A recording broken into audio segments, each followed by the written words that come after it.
Good evening. कैसे हैं आप लोग? इलेक्ट्रोस्टैटिक स्टार्ट हो गया ऑलरेडी हैं। आज सेकंड लेक्चर है। पहला लेक्चर आपने सुन लिया होगा। पहले लेक्चर में हम लोगों ने इलेक्ट्रोस्टैटिक में जो बेसिक पार्ट है, introduction of charge, properties of charge, charge की मतलब सारी बेसिक बातें बताई थी, प्रॉपर्टीज़, और उसके अलावा जो प्रोडक्शन किस तरीके से किसी बॉडी को चार्ज दिया जा सकता है, वो 3 मेथड आपको समझाए थे, कंडक्शन, फ्रिक्शन और इंडक्शन। तो उसको ज़रूर से बढ़िया से नोट्स बना लीजिए। ये आपके एकेडमिक पर्पज़ का भी है। प्रॉपर्टीज़ ऑफ चार्जेस, सारे पॉइंट आपको एकेडमिक में पूछा सकते हैं और कंपटीशन में तो खैर जानकारी होनी चाहिए। तो चार्ज से रिलेटेड बेसिक बातचीत जो चल रही है उसमें से छोटी सी बात और डिस्कस कर लेते हैं और उसके बाद फिर हम लोग बात करेंगे कूलम्स लॉ, है ना। जैसे हम लोग आपको बता दें कि जो इलेक्ट्रोस्टैटिक है इट इज़ एक तरीके से analogous to gravitation chapter. Gravitation chapter में हम लोग बात कर रहे थे मासेस के बीच में फोर्स और यहाँ पे चार्जेस के बीच में फोर्स। तो ये सिचुएशन एनालॉगस होगी और इलेक्ट्रोस्टैटिक और ग्रेविटेशन पैरेलल में चल रहा है एक तरीके से। हम इलेक्ट्रोस्टैटिक कंप्लीट करके ग्रेविटेशन में वही सारी बातें बताएंगे दोबारा से, तो इसलिए प्लीज़ इस बात को ध्यान से सुनना पड़ेगा आपको। तो अब यहाँ पे जो बात बतानी है वो है छोटी सी इंफॉर्मेटिव बातचीत है, कोई बड़ी चीज़ नहीं, लेकिन कभी कोई क्वेश्चन छोटा मोटा पूछ ले तो कोई कुछ नहीं कह सकता। तो डिटेक्शन ऑफ चार्ज, चार्जेस को पहचानना कि बॉडी पे चार्ज जो है वो डिटेक्ट करना मतलब सिर्फ जानना कि ज़्यादा है कम है, इस तरीके से, है ना। एक होता है एग्जैक्टली मेजर करना, तो एग्जैक्टली मेजर करने के भी प्रोसीजर हो सकते हैं हमारे पास। तो what are the methods of measurement of charge या detection of charge?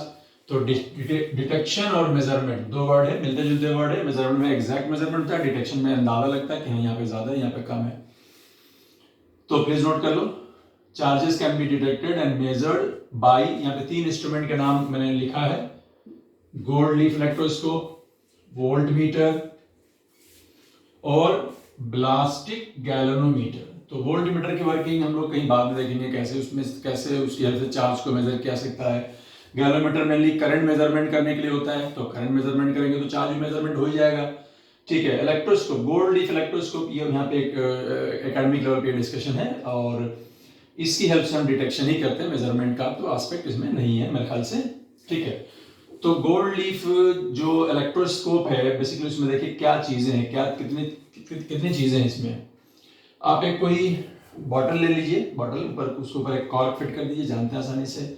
Transparent bottle ले लीजिए, उसके अंदर एक मेटालिक रॉड ले लीजिए, मेटालिक रॉड के नीचे 2 हल्की, वो भी मेटल की होंगी, लीफ टाइप की 2 पत्तियां जो है वहां पे आप अटैच कर दीजिए, जो इजीली मूव कर सके ना, हिंज हो, फिक्स नहीं, हिंज हो, ताकि वो मूव कर सके। और इसी रॉड से ऊपर जाके एक डिस्क टाइप का लगा दीजिए, है ना, जैसे बोल्ट में होता है, नट बोल्ट सिस्टम में होता है, उस टाइप का लगा दीजिए ना।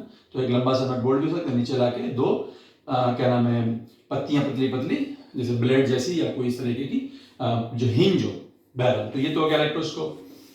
अब इसकी हेल्प से हम चार्ज डिटेक्ट करेंगे कि जो है चार्ज जो है इस इलेक्ट्रोस्कोप पे कैसा आया, पॉजिटिव आया कि नेगेटिव आया, चार्ज बढ़ गया घट गया, जब हम डिफरेंट प्रोसेस करेंगे। तो ये डिफरेंट प्रोसेस में जो पहला प्रोसेस है, जो पहला स्टेप है, सपोज कर लीजिए कि मैं एक बॉडी लाता हूं जो पहले से चार्ज हो। मैं एक बॉडी लाता हूं जो पहले से चार्ज हो, और जो पहला जो टेस्ट इसके ऊपर हम कर रहे हैं वो है कंडक्शन का। जो पहला टेस्ट कर रहे हैं वो है कंडक्शन का। अगर मैं चार्ज बॉडी लाऊं, इसको मैं इंसुलेटेड हैंड से पकड़ के लाता हूं, वो अंडरस्टूड सी बात है क्योंकि ये कंडक्टर होगा तो मैं डायरेक्टली हाथ से नहीं पकड़ सकता, तो मैं इंसुलेटेड हैंड से, इंसुलेटेड हैंडल से को पकड़ूंगा। बहरहाल जब इस चार्ज बॉडी को मैं इसके डिस्क, ये मेटालिक है, जब मैं इसके डिस्क के कांटेक्ट में ला दूंगा तो कौन सा केस बनेगा, ये कंडक्शन का केस बनेगा, sharing of charge by conduction. तो ऑटोमेटिकली अगर यहाँ पे पॉजिटिव चार्ज है तो कंडक्शन के से यहाँ भी पॉजिटिव चार्ज आ जाएगा, और चूंकि ये पूरा मेटालिक है तो अल्टीमेटली यहाँ भी पॉजिटिव और यहाँ भी पॉजिटिव। तो जो ये लीव्स हैं जो कि मैंने बताया था हिंज है और मूवेबल है, तो क्या होगा, ये हिंज क्या करेंगे, कन्वर्ज हो जाएंगी या डाइवर्ज हो जाएंगी। व्हाट इज दिस, डाइवर्ज होंगी, कन्वर्ज होंगी। तो जाहिर सी बात है चूंकि दोनों पे सिमिलर चार्ज आएगा तो ये डाइवर्ज हो जाएंगे। तो इससे आपको पता चलेगा कि जो है यहाँ पे चार्ज आ गया और वो जो पहले चार्ज नहीं था कंडक्शन में से चार्ज आ गया, तो आपने देखा कि हमें चार्ज आ गया। यस, तो ये पहला जो टेस्ट था हमने डिडक्शन पार्ट किया, वो चेक किया कि हाँ इस पे चार्ज आ गया, और जैसा चार्ज यहाँ होगा वैसा ही चार्ज यहाँ पे होगा, वो भी हम जानते हैं कंडक्शन में सिमिलर चार्ज ही ट्रांसफर होता है। दूसरा जो टेस्ट है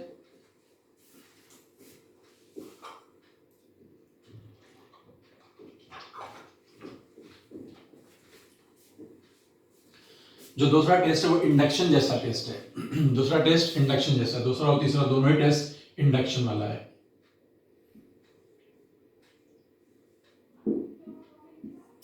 अब इस इंडक्शन वाले केस में 3 केसेस हैं। इस इंडक्शन वाले केस में 3 केसेस हैं। पहले आप ये जो हमारा इलेक्ट्रोस्कोप है वो अनचार्ज है, जो हमारा इलेक्ट्रोस्कोप है वो अनचार्ज है, ठीक है। ये नॉर्मल ओरिएंटेशन है जो मैंने शो किया, डाइवर्स करेगा तो हम खाली सिंबल से शो कर देंगे। तो ये अनचार्ज है, तो पहले केस में हमारा जो इलेक्ट्रोस्कोप है वो अनचार्ज है, और जब अनचार्ज है और एक मैं कंडक्टिंग बॉडी को इसके पास लाऊंगा, है ना। इंडक्शन में क्या होता है, when charge body is brought near the neutral body, तो ये पूरी बॉडी जो हमारा पूरा इलेक्ट्रोस्कोप है कैसा न्यूट्रल है, तो क्या होगा, इंडक्शन की वजह से अगर यहाँ पे पॉजिटिव चार्ज है तो यहाँ कैसा डेवलप होगा, निगेटिव, डिस्क के ऊपर निगेटिव, और डिस्क पर निगेटिव होगा तो यहाँ पे कैसा डेवलप होगा, पॉजिटिव। तो ऑटोमेटिकली फिर दोनों लीफ पे क्या आ जाएगा, पॉजिटिव, और इस तरीके से लीफ क्या करेंगी, डाइवर्ज करेंगी, ठीक है। तो अगर हमारा इलेक्ट्रोस्कोप पहले से अनचार्ज हो, ठीक है, और हम एक चार्ज बॉडी को उसके पास लाएं, तो इंडक्शन की वजह से सामने जो डिस्क है वहां पे अपोजिट चार्ज होगा, यहाँ पे सिमिलर चार्ज होगा, automatically leaves will diverge, right. अब इसमें थर्ड केस में क्या है कि हमारा जो इलेक्ट्रोस्कोप है वो पहले से चार्ज है। सपोज कर लो किसी तरीके से कंडक्शन मेथड से, मान लो पहले था ना कंडक्शन मेथड, इस कंडक्शन मेथड से मैंने पहले इसको चार्ज कर रखा है, यहाँ पे पॉजिटिव होगा, यहाँ पे पॉजिटिव होगा, सीधी सी बात है, पहले से कंडक्शन मेथड से वो चार्ज है। अब यहाँ पे 3 केसेस होंगे, यहाँ पे एक ही केस था जहाँ पे अनचार्ज था। अब ये जो हमारा थर्ड केस है, इसमें इलेक्ट्रोस्कोप पहले से चार्ज है, ठीक है। अब पहले से चार्ज है, मान लो पॉजिटिवली चार्ज है। अब इसमें 3 पॉसिबिलिटी। अब मान लीजिए कि आप बॉडी जो लाते हो वो सिमिलर बॉडी लाते हो, सिमिलरली चार्ज बॉडी लाते हो, यानी ये पॉजिटिव है तो यहाँ पे पॉजिटिव लाते हो, तो क्या होगा कि जब आप यहाँ पे, चूंकि ये पहले से चार्ज है तो इसमें कुछ ना कुछ एंगल होगा ये, तो अब देखना होगा कि क्या ये फर्दर और डाइवर्ज करेगी या कन्वर्ज करेगी। यस, तो इसमें 3 केसेस हैं। तो अगर आप सिमिलरली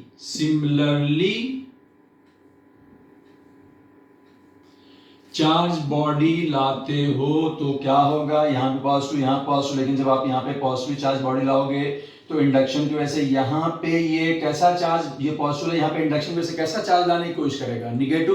तो यहाँ पे अगर कुछ निगेटिव एक्स्ट्रा आता है तो उस निगेटिव को बैलेंस करने के लिए यहाँ पे एक कुछ एक्स्ट्रा पॉजिटिव आएगा, तो इसका मतलब होगा कि यहाँ पे पॉजिटिव क्या होगा, बढ़ जाएगा, तो क्या होगा, लीव्स और ज्यादा डाइवर्ज हो जाएंगी, जो पहले से डाइवर्ज थी और ज्यादा डाइवर्ज हो जाएंगी। तो अगर आप सिमिलर चार्ज लाते हो इंडक्शन से, तो वो इंडक्शन की वजह से थोड़ा नेगेटिव पैदा करेगा, नेगेटिव पैदा होगा तो वहां पे उसको बैलेंस करने के लिए एक पॉजिटिव पैदा होगा, क्योंकि नया चार्ज होकर पैदा होता है, खाली चार्ज ट्रांसफर हो सकता है जैसे उधर। तो ये वाला केस हो गया, ये क्या हो जाएंगी, डाइवर्ज। ये डिस्कशन के फॉर्म में आप उसको एक बार एनसीईआरटी पढ़ लीजिए या कोई भी एकेडमिक लेवल पढ़ लीजिए। अगर मैं अपोजिट चार्ज लाता हूं, बजाय सिमिलर चार्ज लाने के मैं अपोजिट चार्ज लाता हूं, तो क्या होगा, उसको मिटा दिया जल्दी से, ठीक। इसी में समझाएंगे तीनों केस। तो अब मैं अगर निगेटिव लाता हूं तो क्या होगा, इंडक्शन की वजह से ये निगेटिव यहाँ पे कैसा अपनी तरफ खींचने की कोशिश करेगा, पॉजिटिव। तो जाहिर सी जब पॉजिटिव खींच लेगा तो यहाँ भी पॉजिटिव था कुछ पहले से, और पॉजिटिव यहाँ पे बढ़ गया, तो पॉजिटिव यहाँ बढ़ेगा तो यहाँ घट जाएगा ना ऑटोमेटिकली। तो इसका मतलब यहाँ पे जो पॉजिटिव था वो थोड़ा कम हो जाएगा, और कम हो जाएगा तो जो डाइवर्जेंस है वो कम हो जाएगा, यानी द लीव्स विल कन्वर्ज, ठीक है।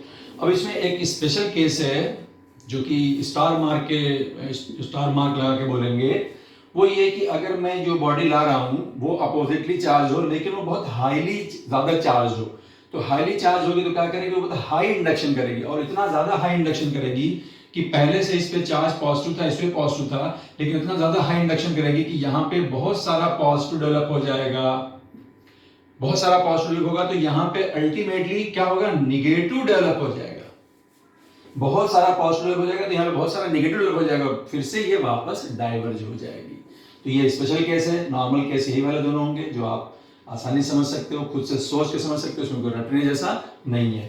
ठीक, तो ये हो गया आपका working of broad leaf electroscope. नाम सुना होना चाहिए, थोड़ा सा जानकारी होनी चाहिए, कोई क्वेश्चन एकेडमिक लेवल पर या उससे कोई मिलता जुलता कहीं कंपटीशन में कोई क्वेश्चन पूछा जाए तो आप बता सकते हो। हम लोग कूलम्स लॉ की तरफ बढ़ना चाह रहे हैं, जिसमें दो चार्जेस के बीच में फोर्स को समझाया जाएगा डेफिनेटली, है ना।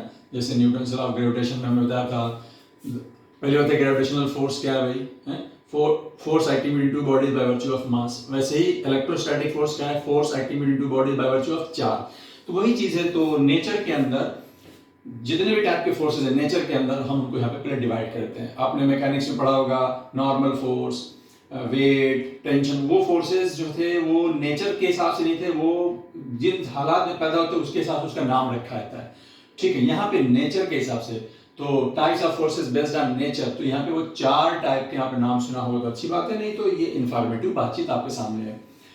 नेचर के अंदर ग्रेविटेशनल फोर्स क्या होता है भाई, by virtue of masses, by virtue of masses defined by Newton's law of gravitation. ठीक है ना। इसके बारे में और भी हम बातें बोल सकते हैं, जैसे ये हमेशा अट्रैक्टिव होता है। ठीक है, जो दो मासेस के बीच में फोर्स होता है वो मीडियम पे डिपेंड नहीं करता, ये बहुत वीक फोर्स है, actually it is actually weakest force all of these, इन सभी में ये सबसे वीकेस्ट फोर्स माना जाता है। ठीक है, उसमें कैपिटल जी जो हमारा F बराबर जी m1 m2 अपान r स्क्वायर, में जी की वैल्यू बहुत कम होती है, अब 10⁻11 के आसपास। तो बहरहाल है ना, बहुत सारी बातें हैं, सिंपल सी बात है, बाय वर्च्यू ऑफ मासेस। ठीक है, इलेक्ट्रोमैग्नेटिक और इसके करस्पॉन्डिंग दूसरा वर्ड क्या है, इलेक्ट्रोस्टैटिक। तो दोनों फर्क क्या है समझते होंगे। जाहिर सी बात है, अगर चार्जेस रेस्ट में है तो इलेक्ट्रोस्टैटिक कंडीशन है, मूविंग हो जाएंगे तो सिचुएशन बदल जाएगी, क्योंकि अब वो इलेक्ट्रिकल के साथ साथ मैग्नेटिक इफेक्ट भी प्रोड्यूस करेंगे, यानी उनके बीच में इलेक्ट्रिक फोर्स के साथ साथ मैग्नेटिक फोर्स भी लगने लगेगा, तो सिचुएशन क्या हो जाएगी, कॉम्प्लेक्स हो जाएगी। जाहिर सी बात है, उसको आसानी से समझाना मुश्किल होगा। बहरहाल तो अब हम उसको इलेक्ट्रोस्टैटिक लेके चले, हमारे लिए आसान रहेगा। तो क्या होगा, चाहे इलेक्ट्रोमैग्नेटिक बोलो चाहे इलेक्ट्रोस्टैटिक बोलो, बाय वर्च्यू ऑफ चार्जेस, दो बॉडीज के बीच में ये फोर्स काम करेगा क्योंकि उनके पास चार्ज है, जैसे ये उनके पास मास है। ठीक है, इसके बारे में बोलते हैं जो ग्रेविटेशनल फोर्स है, इट इज वाइड रेंज, बहुत वाइड रेंज है, यानी हम कह सकते हैं बहुत छोटे छोटे पार्टिकल जो बहुत कम डिस्टेंस पे हैं, और बहुत बड़े बड़े बॉडीज, गैलेक्सीज और प्लैनेट्स और स्टार्स जो बहुत डिस्टेंस पे उनके बीच में भी काम करता है। तो it is wide range. Electrostatic भी काफी वाइड रेंज है, इसमें थोड़ी सी लिमिटेशन जाके कहीं पे जब डिस्टेंस बहुत कम हो जाती है, 10⁻15 मीटर से कम हो जाती है, तो हम मानते हैं कि ये फोर्स जो है वहां पे काम नहीं करता है। बहरहाल तो मैं इलेक्ट्रोस्टैटिक फोर्स डिटेल में पढ़ना ही है। और उसके बाद हमारे पास है न्यूक्लियर फोर्स। न्यूक्लियर फोर्स के बारे में बोलते हैं कि it is independent of mass and independent of charge, और ये बेसिकली काम करता है किसके बीच में, ये बेसिकली काम करता है प्रोटॉन प्रोटॉन के बीच में, न्यूट्रॉन न्यूट्रॉन के बीच में, और प्रोटॉन न्यूट्रॉन के बीच में। And it is independent of mass and independent of charge, लेकिन इसकी रेंज बहुत शॉर्ट रेंज फोर्स है, यानी ओनली न्यूक्लियस के अंदर ये फोर्स काम करता है। It is of the order of Fermi. Fermi की रेंज क्या है, 10⁻15 मीटर के अंदर ही काम करता है। न्यूक्लियर फोर्स हम लोग पढ़ते हैं 12th का लास्ट चैप्टर हमारा है मॉडर्न फिजिक्स, वहां पे न्यूक्लियर फोर्स के बारे में थोड़ा सा और जानकारी होगी। इट इज फैक्चुअल टाइप का, इसमें कोई बहुत ज्यादा डिटेल की जरूरत नहीं है। वीक फोर्सेस, तो नेचर के अंदर ये दोनों फोर्सेस आज पता है हमें डिटेल ज्यादा हमको मिलेंगे, ये सबसे ज्यादा मिलता है। ग्रेविटेशनल फोर्स जिसे हम लोग वेट बोलते हैं, या जो है फोर्स ऑफ ग्रेविटी बोलते हैं ग्रेविटेशनल फोर्स। इलेक्ट्रोस्टैटिक फोर्स जिसमें हम लोग इंटरमॉलिक्यूलर फोर्सेस बोलते हैं, जिसको अभी नाम हो जाते हैं वंडर वॉल्स फोर्स बोलते हैं। ये सब इलेक्ट्रोमैग्नेटिक है, नॉर्मल फोर्स, फ्रिक्शन, टेंशन, ये सब इलेक्ट्रोमैग्नेटिक फोर्सेस हैं बाय वर्च्यू ऑफ चार्जेस, है ना। मॉलिक्यूल मॉलिक्यूल के बीच में फोर्स काम करता है, एटम एटम के बीच में फोर्स काम करता है, तो बाय वर्च्यू ऑफ चार्ज है, क्योंकि एटम के पास चार्जेस हैं, प्रोटॉन है, इलेक्ट्रॉन है। वीक फोर्सेस के बारे में हम ये कहते हैं कि हम इनके बारे में बहुत कम जानते हैं, least known, we don't know much about them. हम ये कहते हैं कि weak forces are responsible for certain type of radio active decay. Radio active decay का नाम सुना होगा आपने, खास उससे बीटा डीके की बात होती है यहाँ पे। तो उन फोर्सेस उस प्रोसेस के लिए ये फोर्सेस रिस्पॉन्सिबल, ऐसा हम कहते हैं, हम ज्यादा इनके बारे में नहीं जानते। यहाँ पे हम इसको वीक कहते हैं, लेकिन weak forces are not the weakest force are the gravitational force. तो इसमें ऑर्डर आप समझ सकते हैं, ये वीकेस्ट हो गया, उसके बाद इनका नंबर आएगा, उसके बाद इलेक्ट्रोस्टैटिक, इलेक्ट्रोमैग्नेटिक और nuclear forces are said to be the largest strongest force. ठीक है, ये मोस्टली स्ट्रॉन्ग अट्रैक्शन के होते हैं, ये अट्रैक्शन रिपल्शन दोनों होता है, और ये सिर्फ अट्रैक्शन। इसमें न्यूक्लियर में जाके एक रिपल्शन का भी कॉन्सेप्ट आता है, वो न्यूक्लियर फोर्सेस जब पढ़ेंगे तभी समझाया जाएगा। तो ये खाली डिस्कशन के फॉर्म में है मेरे ख्याल से। और अब हम लोग राइट साइड चलते हैं और हम लोग स्टार्ट करते हैं कूलम्स लॉ।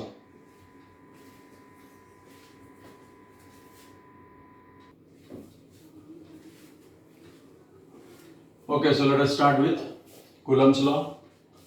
तो जैसा मैंने बताया था, Coulomb's law is analogous to Newton's law of gravitation. Newton's law of gravitation is about gravitational force which is by virtue of mass, and Coulomb's law deals with electrostatic force। electrostatic ही बोलेंगे यहाँ पे इसको, electromagnetic के लिए directly Coulomb's law direct नहीं है, क्योंकि moving charges का भी कॉन्सेप्ट आ जाएगा तो चीज़ें मॉडिफाई हो जाएंगी, बदल जाएंगी। तो अभी स्टैटिक कंडीशन दी जाएगी, स्टैटिक चार्जेस के बारे में बात किया जाएगा।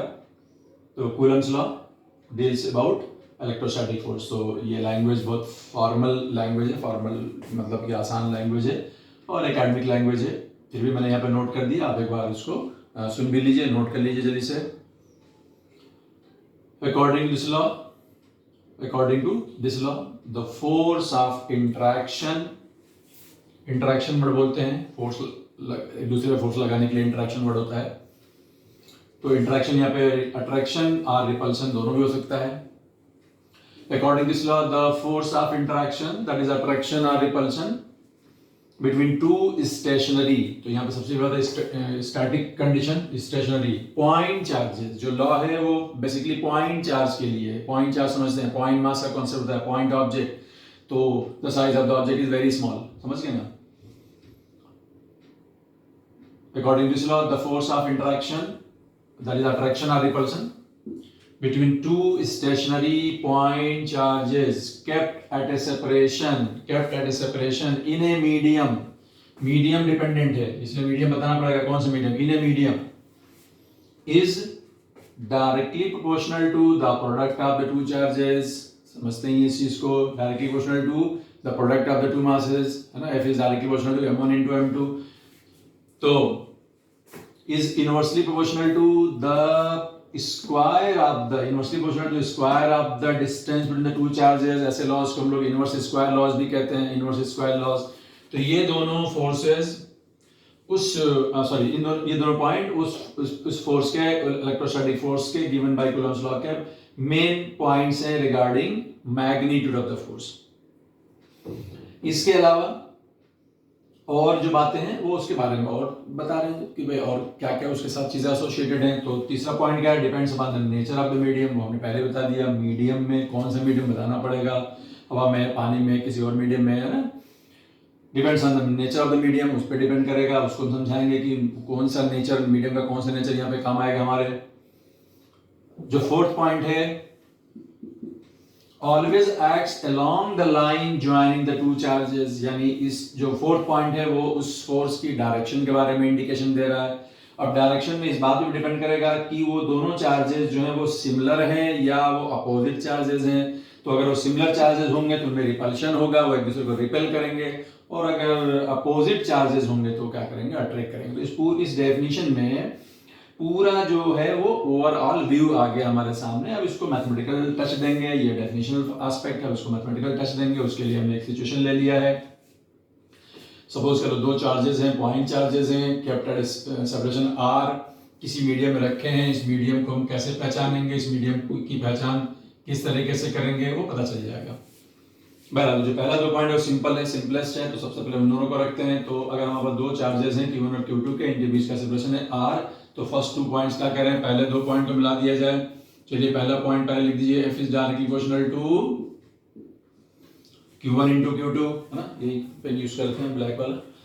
F is directly proportional to Q1 and Q2। दूसरे पॉइंट को लेके आइए, F is directly proportional to 1/r square। Yes, इन दोनों को मिला दीजिए तो ये बन जाएगा F directly proportional to Q1 Q2 upon r square।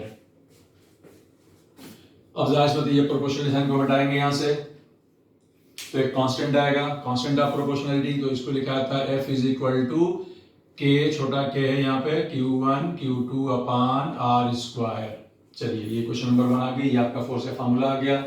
और अगर आप इसको कंपेयर करेंगे ग्रेविटेशनल फोर्स से तो ये फोर्स का फार्मूला आता है Gm1m2 upon r square, Gm1m2 upon r square.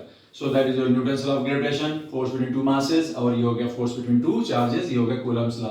अब यहाँ पे इस G को हम लोग बोलते हैं यूनिवर्सल ग्रेविटेशनल कांस्टेंट, क्योंकि वो मीडियम डिपेंड नहीं करता, लेकिन यहाँ पे ये डेफिनेटली जो K है इसको हम लोग बोलते हैं इलेक्ट्रोस्टैटिक कांस्टेंट, लेकिन इसको हम लोग यूनिवर्सल कांस्टेंट नहीं कहते क्योंकि ये मीडियम डिपेंडेंट होता है। तो F is equal to K Q1 Q2 upon R square में हम क्या बोलेंगे, K is a constant of proportionality called electrostatic constant, called electrostatic constant। और हम बोलेंगे कि इसकी वैल्यू जो होगी it will depend upon, it's value will depend upon the nature of the medium, it's value will depend upon the nature of the medium, जिस medium दोनों charge रखे उस पर डिपेंड करेगा, and it will also depend upon the system of unit. इसकी value के बारे में क्या बोलेंगे, ये मीडियम में डिपेंड नहीं करेगा लेकिन सिस्टम ऑफ यूनिट पे ही डिपेंड करेगा। कैपिटल जी की वैल्यू होती है 6.67 × 10⁻11 in MK system, in SI system, लेकिन अगर आप सीजीएस सिस्टम में जाएंगे तो उसकी वैल्यू चेंज होती है 6.67 × 10⁻8, ये यूनिट डायमेंशन चैप्टर में सिखाया जाता है। बहरहाल तो द वैल्यू ऑफ के कॉल्ड इलेक्ट्रोस्टैटिक कांस्टेंट, यहाँ पे स्मॉल के से रिप्रेजेंट करते हैं, कोई दिक्कत की बात नहीं है। where k is a constant of proportionality called electrostatic constant and its value will depend upon the nature of the medium and system of unit, system of unit। तो सबसे पहले हम लोग क्या करेंगे कि सबसे पहले हम लोग इसकी k की वैल्यू की बात करेंगे, मीडियम चूज करें और सिस्टम ऑफ यूनिट चूज करें। तो सबसे पहले हम लोग कौन सा सिस्टम लेंगे, एसआई सिस्टम। एसआई सिस्टम में चार्जेस की यूनिट क्या होगी, कूलम, डिस्टेंस की यूनिट क्या होगी, ऑफ कोर्स मीटर, और फोर्स अपने आप इसमें आना चाहिए न्यूटन में। तो उसके पॉइंट ऑफ व्यू से एसआई सिस्टम में, एसआई सिस्टम के लिए, और हम मीडियम बताते हैं, मीडियम चूज करते हैं। मीडियम यहाँ पे एक ऐसे मीडियम का कॉन्सेप्ट है जिसे आप जानते हैं, जिसको हम लोग वैक्यूम बोलते हैं। वैक्यूम वो मीडियम है जहाँ पे कोई मीडियम पार्टिकल नहीं, लेकिन उसमें भी उस वैक्यूम में भी अगर ये दोनों चार्जेस रखे हुए हैं तो वो एक दूसरे पे फोर्स लगाएंगे। यानी हम ये कह सकते हैं कि वैक्यूम भी इनके इंटरेक्शन को अलाउ करता है, परमिट करता है। यस, यानी अगर हवा में रखे हैं, पानी में रखे हैं तो पानी भी इनके इंटरेक्शन को अलाउ कर रहा है, वैक्यूम भी अलाउ कर रहा है। कौन ज्यादा कर रहा है वो अलग बात है, ठीक है ना। तो वैक्यूम में भी ये फोर्स लगेगा, है ना। कुछ चीजें ऐसी हो सकती है जो वैक्यूम में नहीं हो सकती, जैसे मान लो हम बातचीत करना चाहें तो बगैर एटमॉस्फेयर के नहीं हो सकती ना, वो अलग कहानी है। लेकिन यहाँ पे electric field, electric interaction vacuum में भी अलाउड है। और तभी तो इलेक्ट्रिक जो हमारे इलेक्ट्रोमैग्नेटिक वेव्स हैं, लाइट वेव्स हैं जो सन से अर्थ को आती हैं, बीच में हम मानते हैं कि बहुत सारा ऐसा स्पेस होगा जहाँ पे कोई मीडियम पार्टिकल्स नहीं है।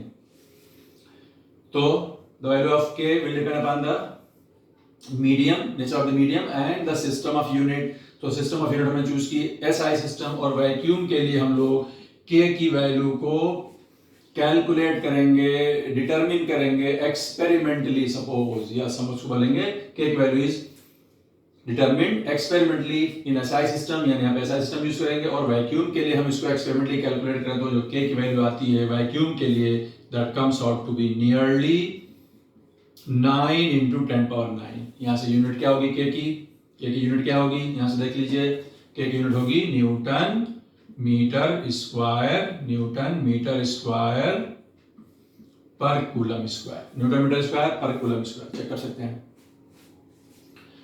के की वैल्यू एसआई सिस्टम में और वैक्यूम के करस्पॉन्डिंग कैलकुलेट की गई experimentally, that comes out to be nearly 9 × 10⁻9। अब ये वैल्यू वैक्यूम के लिए है, इसमें हमको दिख नहीं रहा कि वैल्यू वैक्यूम के लिए, तो हम इस वैल्यू को वैक्यूम के एक पैरामीटर के टर्म्स में रिप्रेजेंट करेंगे, जो वही पैरामीटर होगा जो ये अलाउ करेगा कि ये इन दोनों चार्जेस के बीच में फोर्स को कितना अलाउ कर रहा है, परमिट कर रहा है। तो इसी के की वैल्यू को जो न्यूमेरिकली 9 × 10⁻9 है, हम इसे वैक्यूम के एक पैरामीटर के फॉर्म में दिखलाएंगे ताकि दिखाई दे कि ये वैल्यू वैक्यूम के लिए है। क्योंकि अगर वो किसी और मीडियम में रखे जाएंगे तो फिर ये वैल्यू बदलेगी, तो वहां पे वो वैक्यूम की वजह दूसरा मीडियम है तो वो कैरेक्टर वहां पे बदलता चला जाएगा। तो इसी के को जिसकी वैल्यू 9 इंटू 10⁹ है, वैक्यूम के पैरामीटर के टर्म्स में लिखा जाता है 1/4 पाई एप्सिलॉन नॉट। नॉट ये सिंबल होता है वैक्यूम का, जीरो लगाते हैं, जैसे हम यहाँ पे कोई एक रेफरेंस होता है तो वहाँ पे नॉट वर्ड इस्तेमाल करते हैं। 1/4 पाई एप्सिलॉन नॉट, यस 4 पाई 1/4 पाई एक मल्टीप्लाइंग फैक्टर है, और एप्सिलॉन नॉट बेसिकली वो वैक्यूम का कैरेक्टर है। और यहाँ पे एप्सिलॉन पढ़ने को पढ़ लिया आपने, एप्सिलॉन नॉट पढ़ेंगे इसको, है ना, लिखना तो लिख लो एक बार। लिखने में एप्सिलॉन लिखते हैं, ग्रीक अल्फाबेट्स होते हैं, अल्फा बीटा गामा की सीरीज में एप्सिलॉन नॉट वर्ड लगाते हैं यहाँ पे ना। बहरहाल what is this epsilon naught? We call actually it is called, note करो, absolute permittivity of free space.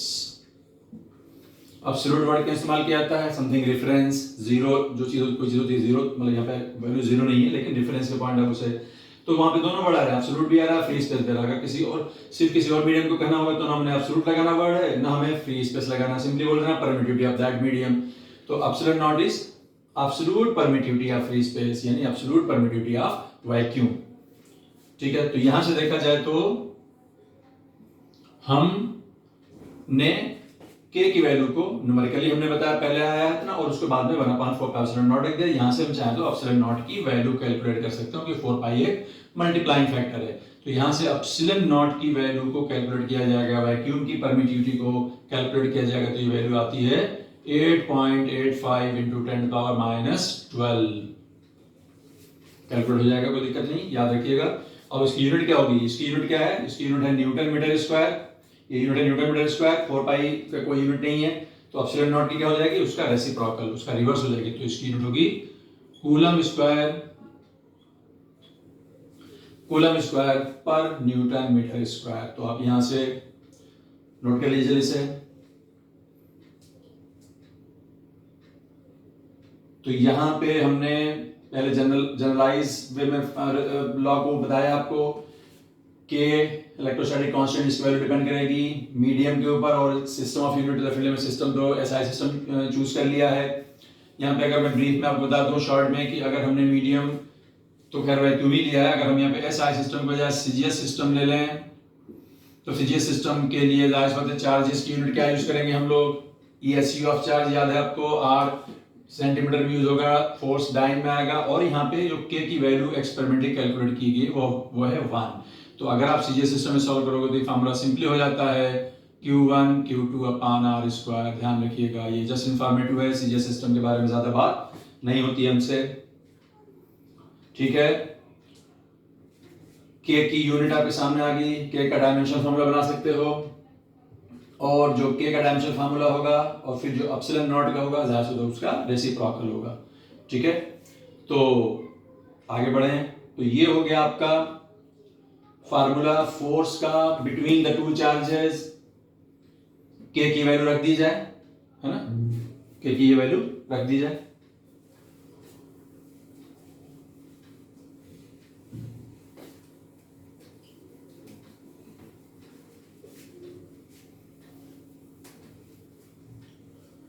चलिए, तो अगर मैं के की ये वैल्यू इस फॉर्म में रख दूं, जब न्यूमेरिकल क्वेश्चन करेंगे तो हम के को 9 इंटू 9 रखेंगे, और जब थ्योरेटिकल फार्मूला रखेंगे तो यहाँ पे के लिखो।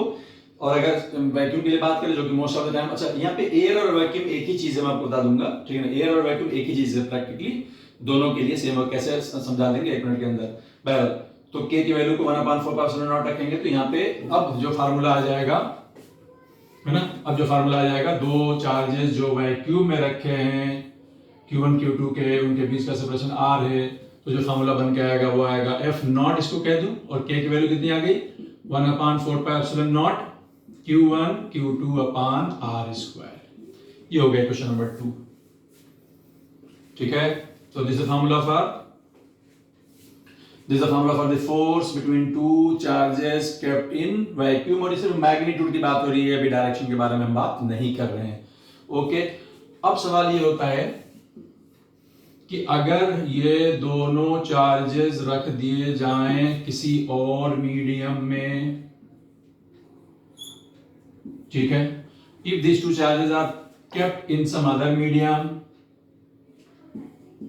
तो what will be the force between them now? अब जो दूसरे मीडियम में रखे गए उस मीडियम को हम कैसे पहचानेंगे? जैसे आपने एप्सिलॉन नॉट कहा, परमिटिविटी ऑफ वैक्यूम, तो वैसे परमिटिविटी ऑफ मीडियम। तो जाहिर सी बात है कि अगर इनको हमने किसी और मीडियम में रख दिया तो अब हमारा फोर्स का formula, force between the two charges is the language, इसको हम और क्लैरिफाई करेंगे, हम यही बोलते रहेंगे force between the two charges का यही मतलब होगा कि ये फोर्स दोनों पे काम करेगा और ये न्यूटन के थर्ड लॉ को फॉलो करेगा, तो ये दोनों पे इक्वल और अपोजिट काम करेगा in terms of direction, magnitude दोनों के लिए सेम होगा, ठीक है ना। उसमें कुछ कंडीशंस हैं, वो कंडीशन धीरे धीरे आएंगी, ठीक है ना। तो what is the formula for the force if these two charges are kept in some other medium? तो जाहिर है उस मीडियम की परमिटिविटी क्या है? एप्सिलॉन। कोई भी जनरल मीडियम, पानी है या कोई और मीडियम है, कोई ऑयल है, व्हाटएवर, तो ये फार्मूला लिखा जाना चाहिए बाय द सेम लॉजिक। क्या लिखा जाना चाहिए? 1/4 पाई एप्सिलॉन नॉट की जगह पे सिंपली आएगा 1/4 पाई एप्सिलॉन और साथ में आएगा Q1 Q2 upon R square, Q1 Q2 upon R square, ठीक है। एप्सिलॉन क्या है भाई? एप्सिलॉन क्या है? Epsilon is the permittivity of the given medium, ठीक है। तो ये हो गया। अब हम लोग क्या करते हैं कि जो permittivity of the given medium है, हम इसको कंपेयर करेंगे परमिटिविटी ऑफ फ्री स्पेस से। कम से ये तो पता चले कि भाई वैक्यूम के रेस्पेक्ट में ये जो मीडियम है उसकी परमिटिविटी कितनी ज्यादा है, कम है, नहीं। तो उससे क्या होगा भाई, एक रेफरेंस होता है, हर एक को रेफरेंस से कंपेयर करते हैं। जैसे आप वाटर की डेंसिटी होती है तो किसी बॉडी की डेंसिटी को कंपेयर करते हो वाटर की डेंसिटी से, और फिर आप एक रिलेटिव डेंसिटी पैरामीटर डेवलप कर लेते हो। तो उसी तरीके से हम यहां भी करेंगे।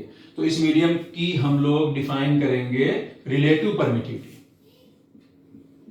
और रिलेटिव परमिटिविटी की जो डेफिनेशन है वो है क्या है? Permittivity of the given medium upon permittivity of free space. यानी आप यहां पे रिलेटिव किसके साथ ले रहे हो? Relative permittivity. समझ के बात? तो लिख लो रिलेटिव परमिटिविटी,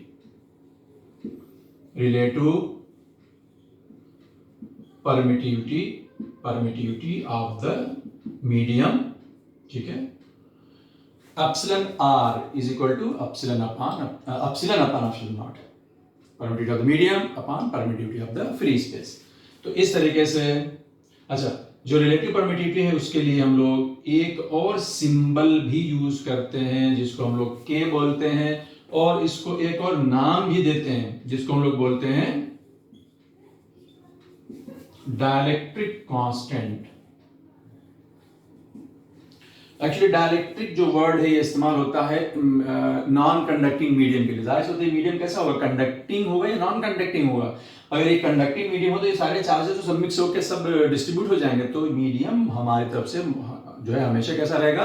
नॉन कंडक्टिंग होगा। अगर कंडक्टिंग होगा तो फिर ये सारा कॉन्सेप्ट ही खत्म हो जाएगा, चार्जेस सब मिक्स हो जाएंगे, फैल जाएंगे और सारी कहानी खत्म हो जाएगी। तो डाइलेक्ट्रिक वर्ड वहां पे इस्तेमाल होगा। तो डाइलेक्ट्रिक कांस्टेंट और रिलेटिव परमिटिविटी सेम चीजें हैं, नाम अलग हो गया है, सिंबल भी अलग हो गया है। यहाँ पे इसको कैपिटल के लेके चल रहे हैं, वहां पे इलेक्ट्रोस्टैटिक कांस्टेंट को स्मॉल के लिया था। तो हम चाहें तो क्या लिख सकते हैं? एप्सिलॉन को लिख सकते हैं, अगर मैं यहां से लिखना चाहूं तो बन जाएगा epsilon naught epsilon r. Epsilon r से ज्यादा पॉपुलर के है, तो इसलिए मैं इसको एप्सिलॉन नॉट के यूज करूंगा। किसकी जगह? एप्सिलॉन की जगह। तब हमारा फार्मूला जो फोर्स का है बिटवीन द टू चार्जेस का मतलब क्या होगा? ये फोर्स दोनों पे काम करेगा, इक्वल और अपोजिट। उसमें चीजों को समझाया जाएगा, क्या और टेक्निकल मीनिंग निकल के आएगी, ठीक है ना। तो what is the formula for the force now? When the two charges are kept in some other medium. अब उसकी पहचान एप्सिलॉन से नहीं है, उसकी पहचान किससे है? के से। और मैं एक बात और बता दूं कि के या एप्सिलॉन आर के बारे में एक बात बताना जरूरी है, वो ये है कि के की वैल्यू वैक्यूम के लिए कितनी होगी? वैक्यूम, ये भी वैक्यूम, के की वैल्यू वैक्यूम के लिए कितनी होगी? 1। के की वैल्यू वैक्यूम के लिए होती है 1। के की वैल्यू होती है nearly equal to 1 for air, and K की वैल्यू होती है more than 1 for any other medium. Yes, ध्यान रखना। K is equal to 1 exactly for vacuum, K is nearly equal to 1 for air, और k is always more than 1 for any other medium. जो k की value air के लिए nearly equal to 1, वो भी मोर than 1 होगी ना, 1 पॉइंट समथिंग होगी, लेकिन नियरली 1 लिया जाएगा। बहरहाल ये ध्यान रखिएगा। तो k की वैल्यू हमेशा मोर देन 1 होती है। कहाँ से हम सीखेंगे? कहीं और सीखेंगे, लेकिन बर वक्त हमको बताया जा रहा है। तो बताओ भाई, what is formula for the force between two charges kept in a medium of dielectric constant k। ये लैंग्वेज इस्तेमाल करेंगे। Force between the two charges kept in a medium of dielectric constant k is F is equal to, यहाँ पे formula हमारा बन के आ जाएगा 1/4 pi epsilon not, साथ में आ जाएगा k, कैपिटल K ये, Q1 Q2 upon R square. ये होगी क्वेश्चन नंबर 3 या 4, जो भी कह दीजिए, कोई दिक्कत नहीं है। तो आप देख सकते हैं सिंपल वे में 2 और 3 को कंपेयर करके, अगर दो चार्जेस वैक्यूम में रखे गए हैं तो उनके बीच में जो फोर्स है वो है 1/4 pi epsilon not Q1 Q2 upon R square. और अगर उन्हीं दोनों चार्जेस को हम लाकर रख दें एक मीडियम के अंदर, तो जाहिर सी बात है कि जो फोर्स होगा, आप देखेंगे तो उनके बीच का जो फोर्स है, अब जो उनके ऊपर फोर्स काम करेगा दोनों पे, वो हो जाएगा F0 अपॉन K। यानी ये फोर्स वैक्यूम में ज्यादा है और किसी और मीडियम में जाने पे इनके बीच का फोर्स कम हो जाता है। कैसे कम होता है? बहुत सारी चीजें हैं, बहुत डिटेल में ही चैप्टर है, बहुत सारे कॉन्सेप्ट हैं, धीरे धीरे आएंगे। तो जितना बताया जा रहा है उतना हम समझते जाएं, उसको पहले मानते जाएं, नोट करते जाएं। देखिए, तो ये हो गया आपका कूलम्स लॉ। अभी हमने सिर्फ मैग्नीट्यूड की बात की है और हम इसमें कुछ और बातें ऐड करना चाहते हैं, जैसे नोट कर लो इसको।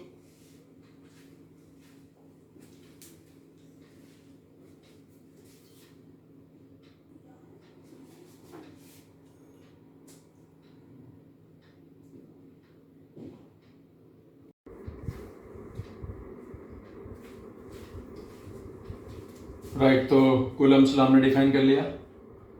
कूलम्स लॉ में when the two charges are kept in vacuum and when the two charges are kept in a medium, तो दोनों फार्मूले आपके पास आ गए, है ना। 1/4 pi epsilon not K Q1 Q2 upon R square.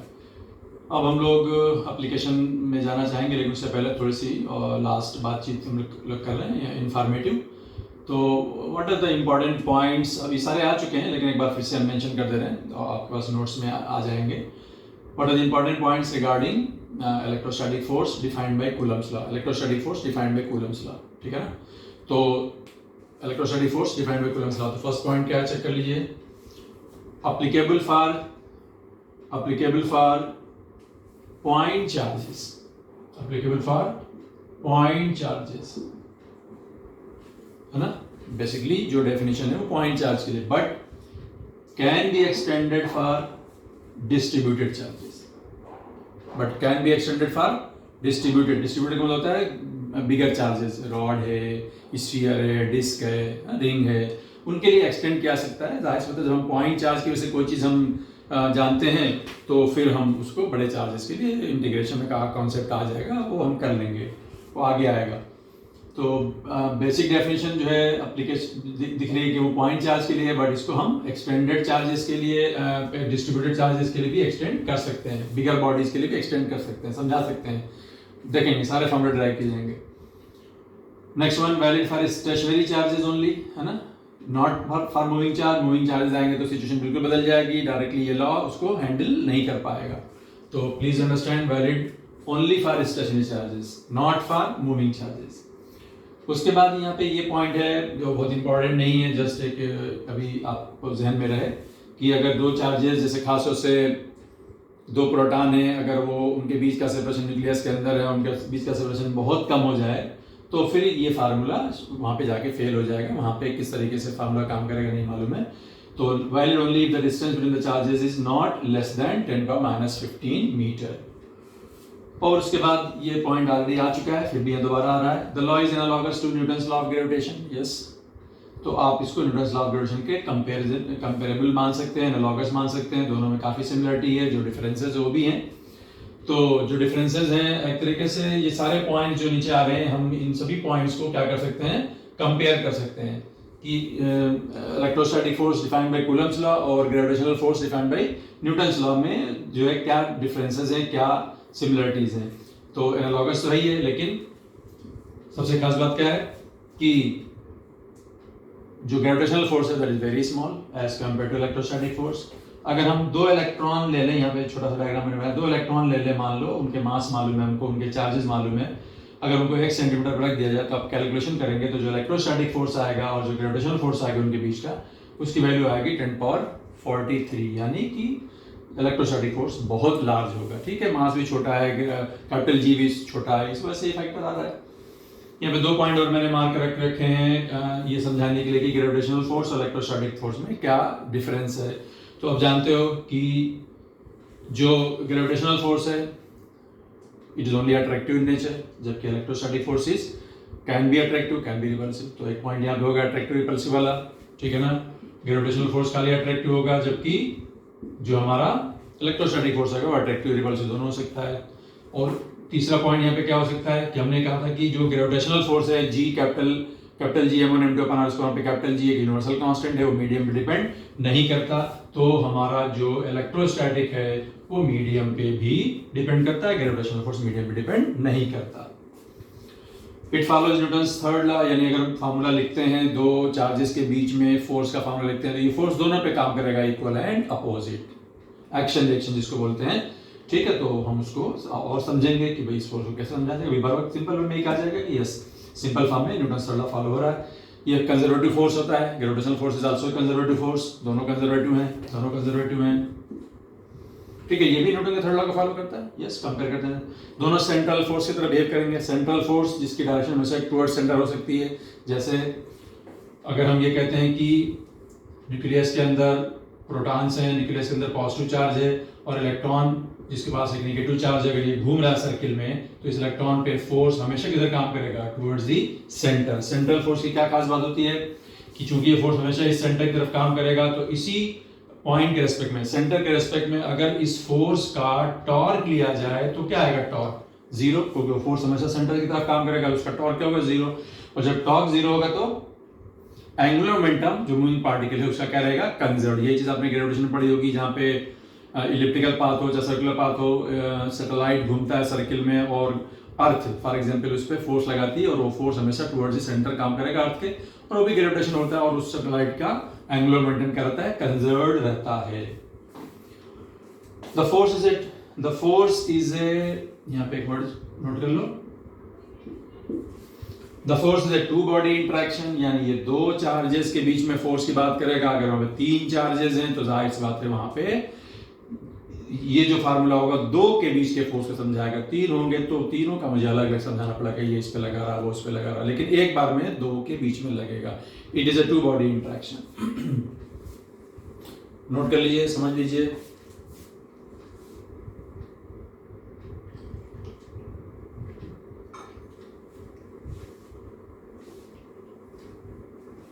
Okay, तो ये सब इंफॉर्मेटिव बातचीत है, आपको पता होना चाहिए, इससे क्लैरिटी आती है, चीजें हमको बेसिक से समझ में आती हैं। उसके बाद एक छोटा सा डिस्कशन यहाँ करते हैं जिसके ऊपर क्वेश्चन फ्रेम होता है। यहाँ पे वो क्वेश्चन भी मैंने यहाँ पे मार्क कर दिया है। Air equivalent of medium, air equivalent of medium, medium का एयर इक्विवेलेंट। इक्विवेलेंट वर्ड कहाँ इस्तेमाल होता है, जहाँ पे हम किसी चीज को रिप्लेस करके दूसरी चीज लगाते हैं, लेकिन इक्विवेलेंट होना चाहिए, जो काम वहां हो रहा था वही काम यहाँ होना चाहिए। समझ के बात को, तो इक्विवेलेंट, चाहे इक्विवेलेंट रेजिस्टेंस का कॉन्सेप्ट हो, है ना, तो इक्विवेलेंट का मतलब होता है रिप्लेसमेंट कर देना एक के बजाय दूसरा। तो air equivalent of medium, medium का रिप्लेसमेंट एयर से करना है। कैसे, देखिए, लेकिन इक्विवेलेंट में पर्पस हमारा पूरा होना चाहिए। तो पर्पस बताया जाएगा, पर्पस क्या है आपका।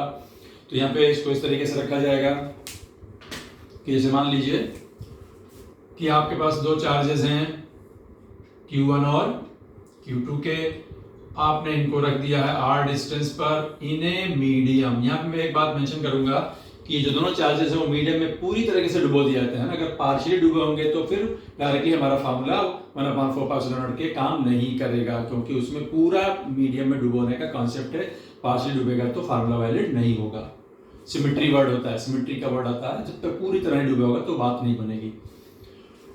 तो if 2 charges Q1 Q2 are kept at a distance r in a medium of dielectric constant k, तो ये कितना फोर्स लगा रहे हैं एक दूसरे पे, यानी what the force between them, तो हम कह सकते हैं it is 1/4 pi epsilon not k Q1 Q2 upon R square. अब हमें क्या करना है, मीडियम का इक्विवेलेंट लेना है एयर में जाके। यानी हमें क्या करना है कि हम चाहते हैं कि हम इन दोनों चार्जेस को मीडियम की वजह कहाँ रखें, हवा में रखें। तो अगर हम इन दोनों चार्जेस को मीडियम की वजह हवा में रखें तो इक्विवेलेंट, एयर इक्विवेलेंट का मतलब है कि अब एयर में जाके इनको कितना दूरी पे रखा जाए। चूंकि इक्विवेलेंट वर्ड इस्तेमाल करें तो इसका मतलब होगा जितना फोर्स इस मीडियम में लगा था इनके बीच में, उतना ही फोर्स यहाँ भी लगेगा। लेकिन आपने क्या किया, मीडियम को रिप्लेस कर दिया एयर से, यानी एयर में जाके अभी भी फोर्स उतना ही लगेगा। अब डिस्टेंस कितनी होनी चाहिए, तो हमें पता चल जाएगा डिस्टेंस कितनी होनी चाहिए। तो अब फोर्स उतना ही लगना चाहिए, तो फोर्स अभी भी उतना ही लगना चाहिए। तो ये हो जाएगा 1/4 पाई एप्सिलॉन नॉट। अब हमने उसको कहाँ लगा रख दिया, एयर में रख दिया, वैक्यूम में रख दिया, एयर इक्विवेलेंट। और इस तरीके से यहाँ पे आ जाएगा Q1 Q2 अपान R नॉट स्क्वायर। इक्विवेलेंट में क्या होता है, आपने मीडियम को रिप्लेस कर दिया एयर से, लेकिन फोर्स क्या रहेगा, सेम। तो दोनों फोर्स इक्वेट कर दो। यहाँ पे आपके पास है 1/4 एप्सिलॉन नॉट KR स्क्वायर, यहाँ पे 1/4 epsilon not R naught square Q1 Q2। आप इन दोनों को कंपेयर करोगे तो यहाँ से आपको मिल जाएगा R नॉट, चेक कर लो, R naught square equal to KR square. यहाँ से R नॉट बराबर आ जाएगा R रूट K।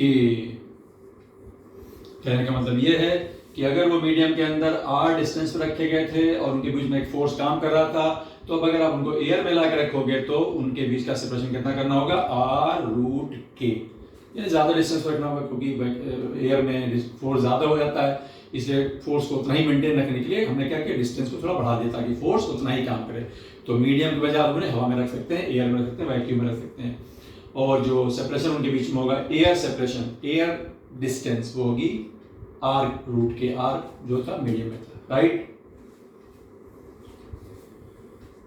अब इसी कॉन्सेप्ट को क्वेश्चन के फॉर्म में पूछा जाएगा। एक क्वेश्चन यहाँ पे बहुत बढ़िया सा क्वेश्चन है और ये सारे क्वेश्चन आपको प्रैक्टिस मटेरियल में मिलेंगे।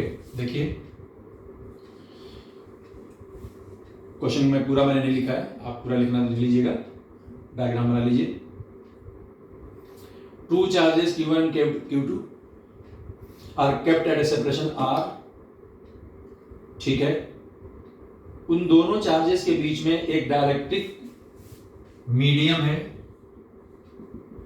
पूरा नहीं डूबा है, एक सिर्फ वॉल की तरह बीच में हमने वो कर दिया है, उसको लगा दिया वॉल के फॉर्म में, जिसकी थिकनेस कितनी है, T है, definite T less than R है, और इसका डायरेक्ट्रिक कांस्टेंट कितना है, K, कैपिटल K। अब आपको बताना है what is the force acting between the two charges. तो इसमें ये कॉन्सेप्ट का यूज कैसे होगा, क्वेश्चन आ गया आपके पास,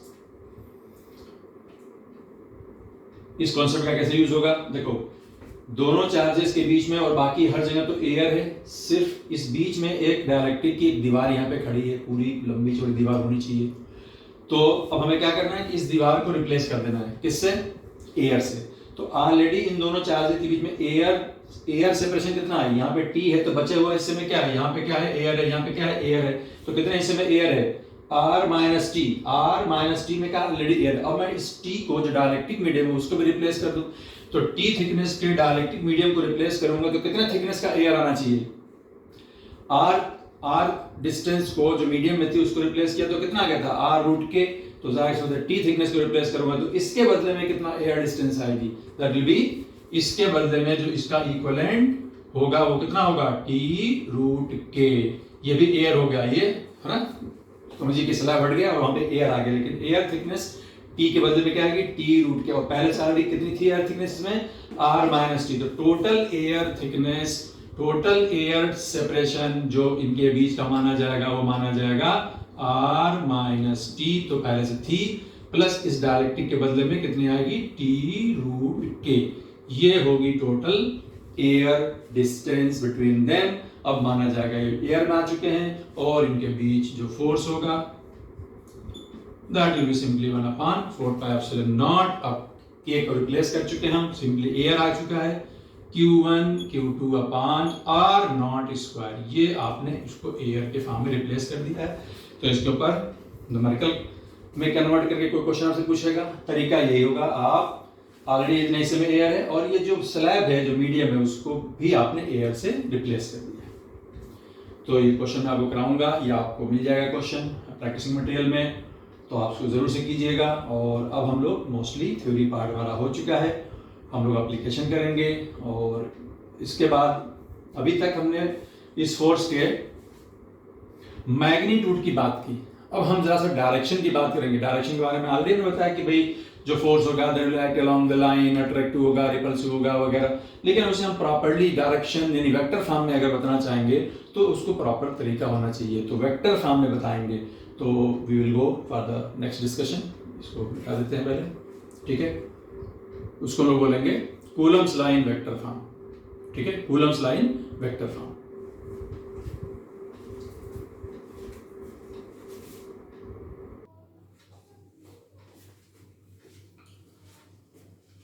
तो आगे बढ़ते हुए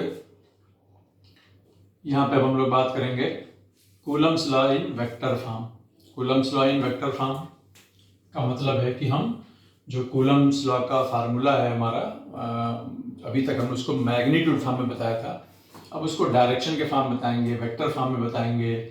तो उसको एक है ना इस तरीके से हम डिस्कस करेंगे कि जो दोनों चार्जेस हैं Q1 और Q2 के, वो रखे गए लोकेशन पे। मान लो कुछ हमारा कोऑर्डिनेट सिस्टम है, उस कोऑर्डिनेट सिस्टम के रेस्पेक्ट में Q1 रखा गया कहीं, जिसको हम लोग बोलते हैं ना भाई इसकी लोकेशन क्या है 2, 3, 4 something like that, x1, y1, z1, या डायरेक्टली उसकी पोजीशन वेक्टर दी है, तो जाहिर बात है डायरेक्टली तो नहीं दी जाती।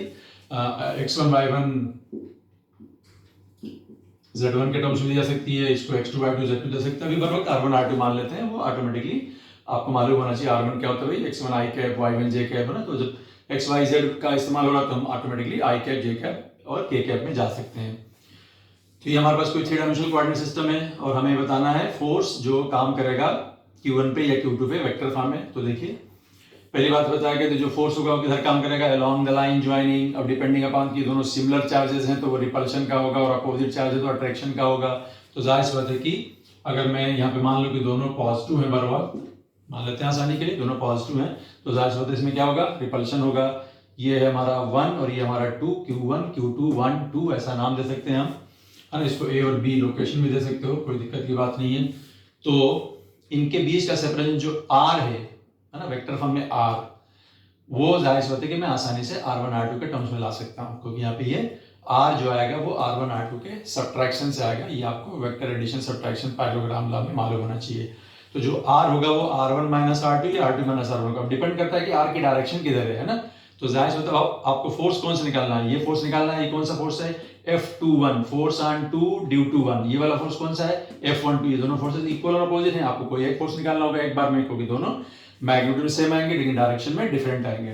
तो चलो मान लेते हैं कि हम लोग ये फोर्स निकालना चाहते हैं, कौन सा, F21। तो आपको निकालना है फोर्स F21।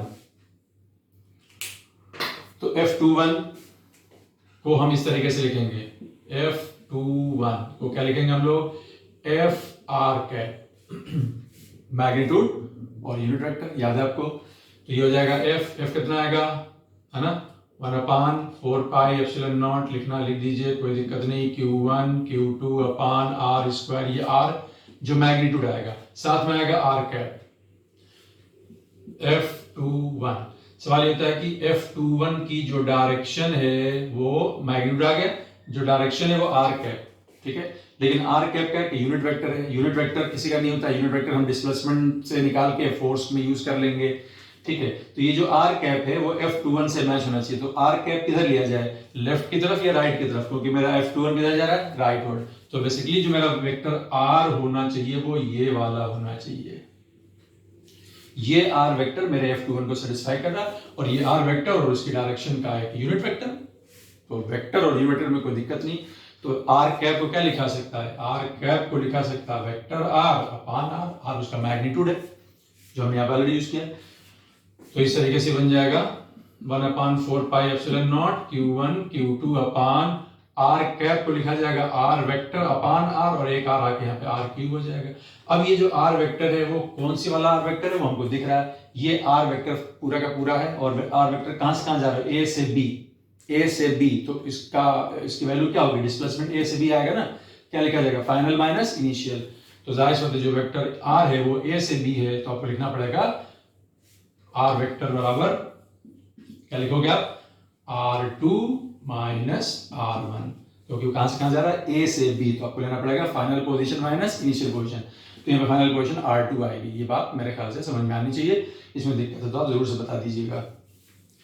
तो ये हो गया F21 force on 2 due to 1, ये इसका फाइनल शेप आ गया आपके पास F21 बराबर 1/4 pi epsilon not Q1 Q2 upon R cube. R भी यहीं से आएगा, इसका मैग्नीट्यूड लूंगा तो R आ जाएगा मुझे, है ना।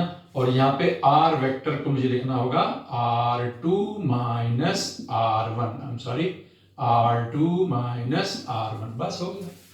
अगर आपको F12 चाहिए तो इसका रिवर्स आ जाएगा। तो देख के करेंगे, कोई फार्मूले का हमें रटने की कोई जरूरत नहीं है कि ये ऐसा रट लूंगा वैसा रट लूंगा, ठीक है ना। तो आप उसको देख के बनाएंगे, क्योंकि अभी दोनों पॉजिटिव हैं, या एक प्लस हो सकता है एक माइनस हो सकता है। मैंने यहाँ पे क्वेश्चन रखा है, उस क्वेश्चन को हम सॉल्व करेंगे चल के, ठीक है। तो अभी जो है आपका ये वेक्टर फॉर्म में आ गया, फोर्स की डायरेक्शन आपको समझ में आ गई। तो आगे बढ़ने से पहले यहाँ पे हम 2 एग्जाम्पल करना चाहेंगे, ठीक है ना। तो जल्दी से इसको नोट कर लो।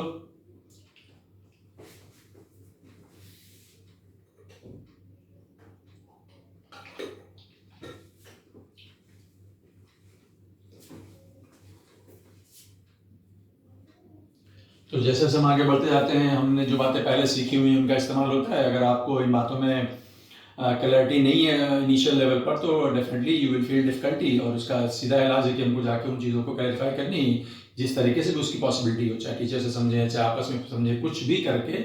अगर आपको वेक्टर सब्ट्रैक्शन का ये छोटी मोटी बातें नहीं पता है तो definitely it will be a difficult situation for all of us, ठीक है ना। Let us go for the question. अभी तक हमने न्यूमेरिकल नहीं किया था, अब हम लोग ने एक पर्टिकुलर, जब तक हम एक पर्टिकुलर बॉन्ड की थ्योरी नहीं कर लेंगे, हम कैसे प्रॉब्लम सॉल्विंग करेंगे।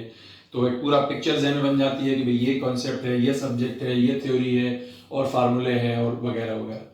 तो take down the question. 2 identical bodies, यहाँ पे आइडेंटिकल बॉडी का क्या काम है, उसका शेप एक जैसा है, शेप एक जैसा है, और शेप एक जैसा पार्टिकल की तरह ट्रीट कर रहे हैं। Yes, 2 identical bodies having charges of 40 microcoulomb, तो एक के पास है 40 माइक्रोकूलम और एक के पास है -20 माइक्रोकूलम। यूनिट की कोई प्रॉब्लम नहीं, एक प्लस और एक माइनस है, ठीक है। इनको हमको अपनी तरफ से कंडक्टिंग बॉडीज मानना होगा, क्योंकि आगे जो इंडिकेशन है उसको समझना होगा। 40 माइक्रोकूलम एंड -20 माइक्रोकूलम, ठीक है। Microcoulomb is not a column, वो तो यूनिट है, देख लेंगे उसको। Are kept at some distance apart, इनके बीच का सेपरेशन कितना है, इनको पार्टिकल की तरह ट्रीट करें, उसकी कोई प्रॉब्लम नहीं है। एट सम डिस्टेंस, कितना डिस्टेंस नहीं मालूम, उसको आर कह लीजिए, ठीक है। इन एयर, ये हवा में रखे गए हैं, ठीक है भाई, चलो अच्छी बात है। तो जाहिर सी बात है कि इनके बीच में एक फोर्स लग रहा होगा, इनके बीच में एक फोर्स लग रहा है। उसके बाद हम क्या करते हैं, नाउ दे आर टच्ड, उनको टच किया जाता है, एक्चुअली उनको कांटेक्ट मिलाया जाता है। जब उनको कांटेक्ट मिलाया जाएगा, इनको अपनी तरफ से मानना पड़ेगा कंडक्टिंग, तो जैसे कांटेक्ट मिलाएंगे तो इनके बीच में चार्जेस का शेयरिंग हो जाएगी, और शेयरिंग होगी तो फाइनल चार्ज किस पे कितना बचेगा। तो चूंकि ये कॉन्सेप्ट हम लोग बाद में सीखते हैं कि दोनों का साइज क्या है यहाँ पे सेम, तो हमारा कॉन्सेप्ट क्या है कि जब उनको हम कांटेक्ट मिला देंगे तो उनपे जो फाइनल चार्जेस होंगे वो डिपेंड करते हैं उनके साइज पे, और साइज तो दोनों का बराबर है। तो इसका मतलब होगा कि फाइनली जो इनके ऊपर चार्जेस होंगे, टोटल चार्ज कितना है 40 और -20 कितना हुआ, एक्चुअली टोटल चार्ज आएगा 20, और वो 20 दोनों में डिवाइड हो जाएगा, वो 20 दोनों में डिवाइड हो जाएगा, और इस पे आ जाएगा कितना 10, और इस पे आ जाएगा 10। ये होगा फाइनल वर्जन। लेकिन now they are touched and kept at half the original separation in a medium. पहले वो किस में थे, हवा में, और अब उनको रखा गया एक मीडियम में, और कहां रखा गया, eight half the original separation. तो अगर पहले इनके बीच का सेपरेशन r था, यहाँ पे एयर था, और अब इनके बीच का सेपरेशन हो गया r/2, लेकिन इनको रख दिया गया एक मीडियम में जिसका डायलेक्ट्रिक कांस्टेंट दिया हुआ है 4। समझ गए बात को, क्या क्या चेंजेस कर दिए गए, बहुत सारे चेंजेस कर दिए गए। तो मैंने एक जनरल क्वेश्चन बना दिया ताकि अब इसके जैसा और भी कोई छोटा मोटा सवाल होगा उसे कर लो, ठीक है। आपको बताना है कि पहले और फाइनल सिचुएशन में जो दोनों के बीच में फोर्स था उसका रेशियो बताओ। रेशियो में चीजें जो कॉमन में कैंसिल हो जाएंगे और रेशियो हमारे पास आ जाएगा। तो what was the initial force, check करो इनिशियल फोर्स क्या लिखा जाएगा, 1/4 पाई एप्सिलॉन नॉट इनटू कितना लिखा जाएगा 40 × 20 माइक्रोकूलम, बाद में रखते रहना कोई दिक्कत नहीं, अपान r²। ये इनिशियल फोर्स। एयर में डिस्टेंस कितनी है r, वैल्यूज कितनी है 40, और माइनस की कोई प्रॉब्लम नहीं है, वो शो कर रहा है अट्रैक्शन। बाद में हो जाएगा रिपल्शन। तो अगर कोई इसमें रेशियो में माइनस साइन ले आया तो पहले अट्रैक्शन था बाद में रिपल्शन हो गया, तो माइनस साइन अगर है तो माइनस साइन वाला टिक करेंगे। नहीं तो सिर्फ मैग्नीट्यूड की बात कर रहा तो उसको वहीं छोड़ देंगे, ठीक है। ये हो गया इनिशियल। और अब आप ले लीजिए फाइनल सिचुएशन। फाइनल सिचुएशन में क्या आएगा, 1/4 पाई एप्सिलॉन नॉट, क्या समझा है, के कितना, के इज 4, ठीक है भैया। यहाँ पे कितना आ जाएगा, 40 और -20 है ना, -20 साइन के साथ उनको ऐड किया जाएगा तो बचा 20, 20 हो गया 10, तो यहाँ पे आ जाएगा 10 × 10 अपान आर की जगह क्या आएगा, r² बाई r/2 का होल स्क्वायर, r²/4, यहाँ पे एक 4 आ जाएगा। ये 4 तो यहीं से 4 से कैंसिल हो गया चुपचाप, ठीक है। अब ये दोनों का हो गया रेशियो। अब इसका यहाँ पे मैथमेटिक्स चेक करना, कोई प्रॉब्लम की बात नहीं। F1/F2 देखिए ध्यान से, ये हो गया आपका कैंसिल, 1/4 पाई एप्सिलॉन नॉट से 1/4 पाई एप्सिलॉन नॉट, ये 4 यहीं कहीं कैंसिल हो गया, r²/2 r²/4 बन गया था, ठीक है। ये r² से r² कैंसिल हो गया, यहाँ पे है 0, यहाँ पे 0, ये 10 से 10 कैंसिल हो गया, यहाँ पे सब मिला के बचा है कितना, 8। The final answer is 8। Check कर लेंगे, calculation is not a big issue, we should be careful. आप ध्यान से देखिएगा, अगर कैलकुलेशन में गलती हो जाए तो उसका आप कॉन्सेप्ट समझना इंपॉर्टेंट है, ध्यान से देख लीजिए। तो what is the ratio of F1/F2, 8 का रेशियो आ जाएगा, प्लीज सी, 8 का रेशियो आ जाएगा। ओके, जल्दी से let's go for the second question. Second question basically vector form वाला है, जो भी मैंने आपको कॉन्सेप्ट सिखाया है उसी के ऊपर क्वेश्चन है। यहाँ पे 2 point charges Q1 20 microcoulomb and Q2 -25 microcoulomb, ठीक है, are placed at 1,1,1 and 5,1,-2 with respect to some coordinate system। जहाँ से कोई coordinate system होगा तभी तो XYZ coordinate system concept आएगा। Find the force exerted by Q1 on Q2 in vector form। vector form मतलब I cap, J cap, K cap form में आएगा। तो ये जो सिचुएशन हमारी है, इसी सिचुएशन को हमें मैनेज करना है। आप इसको इस डायग्राम में अगर फिट करना चाहें तो इस डायग्राम फिट करें, फार्मूले में फिट करने की जरूरत नहीं, डायग्राम में सिर्फ। तो मान लीजिए आपका जो Q1 है वो कितना हो गया, Q1 हो गया 1,1,1 ऐसे लिख लीजिए, और इसकी वैल्यू कितनी है, इसकी वैल्यू है 20 माइक्रोकूलम, 20 लिख लीजिए, माइक्रोकूलम देख लेंगे बाद में। और जो Q2 है वो इस बार यहाँ पे माइनस है, Q2 बराबर है -25 माइक्रोकूलम। फोर्स की डायरेक्शन हटा दीजिए क्योंकि हमें देखना है कि फोर्स किधर काम करेगा। तो रफली हमारा आइडिया बन गया कि ये हो गया 20, ये हो गया हमारा R1 1,1,1 के हिसाब से, और ये हो गया R2, ये हमारा 5,1,-2, ठीक है भाई। अब देखा जाए तो हमें निकालना क्या है, हमें निकालना है force exerted by Q1 on Q2, यानी अभी भी हमको निकालना है F21, force exerted by Q1 on Q2। किस पे फोर्स लग रहा है पहले वो लिखते हैं, force on Q2 exerted by 1, तो ये हो गया हमारा F21। तो बताओ अब अगर इस बार ये प्लस है और ये माइनस है तो what is the force F21 in direction, क्योंकि एक प्लस एक माइनस है तो क्या होगा, अट्रैक्शन होगा, और अट्रैक्शन होगा तो ये फोर्स किधर काम करेगा, अंदर काम करेगा, अट्रैक्शन। समझ गए बात को। तो पिछली बार हमने जो समझाया था वो R की डायरेक्शन A से B थी, लेकिन इस बार जो हमारे फोर्स से R मैच करेगा वो ये वाला करेगा जो B से A होगा। समझ गए बात को। तो बताओ क्या लिखा जाएगा, यहाँ पे चेंज करें, इसी में है, इसी में चेंज कर लें, यस। तो व्हाट इज आवर F21, अब देखो ये डायरेक्शन रिवर्स हो चुकी है, तो यहाँ पे Q1 Q2 में माइनस नहीं लिखा जाएगा, वो तो उनके माइनस होने की वजह से तो डायरेक्शन रिवर्स हुई है, तो उनके माइनस होने का हम डायरेक्शन में शामिल करेंगे। ये मैग्नीट्यूड पार्ट है, मैग्नीट्यूड में नेगेटिव नहीं आता। आर कैप यही रहेगा, डायरेक्शन रिवर्स हो चुकी है, आर वेक्टर डायरेक्शन रिवर्स हो चुकी है। अब आपका आर वेक्टर क्या होगा, अब कहां से कहां है, बी से ए, फाइनल माइनस इनिशियल, तो यहाँ पे क्या आएगा R1 minus R2, R1 minus R2। बोलो what is R1 minus R2, R1 ये R1 हो गया, R1 minus R2, this minus this, बोलो क्या आ गया, R1 minus R2, that is vector R, vector R is equal to R1 minus R2, 1 comma minus 5, that is -4i cap, सही है। 1 comma 1 0 0 j cap. Next 1 minus minus 2 that is 3 k cap. यहाँ पे 0 j cap आ गया, ये simple आ गया, 4 i cap 3 k cap minus के साथ है. ठीक है, इसका मैग्नीट्यूड निकालना चाहूँ तो मैग्नीट्यूड निकल जाएगा बहुत ही आसानी से 5, है ना. अब यहाँ पे ला कर रख दिया जाएगा F21 बराबर, वैल्यू रख लीजिए यहाँ पे 9 इंटू 10 पावर 9, Q1 Q2 की वैल्यू रख लीजिए 20 इंटू 25 इंटू 10 पर माइनस 12 माइक्रो थे ना, अपान यहाँ पे कितना आ जाएगा 125. और फाइनली जो R है वेक्टर फॉर्म है वो आपके पास है, ये है, यहाँ पे जगह थोड़ी सी कम है,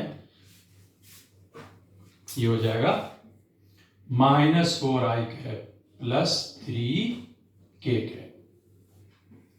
चेक कर लो, ये सब न्यूमेरिकल कटिंग पिटिंग करते रहना and you will get the answer in vector form. उसका मैग्नीट्यूड चाहिए तो मैग्नीट्यूड बता सकते हैं, तरीका देख लो. ये क्वेश्चन इंपॉर्टेंट क्वेश्चन हो गया, ये एक ऑर्डिनरी क्वेश्चन था जिसमें मैंने कई सारे चेंजेस किए और इसके बेसिस पे आप कई सारे क्वेश्चन प्रैक्टिस कर सकते हो. मैं इस पे और भी प्रॉब्लम सॉल्विंग एक दो कराना चाहूँगा. यस, तो आज मेरे ख्याल से टाइम इतना ही है, देखते हैं, और अगर टाइम और है तो हम एक दो क्वेश्चन और ले लेंगे, नहीं तो नेक्स्ट क्लास में लेंगे.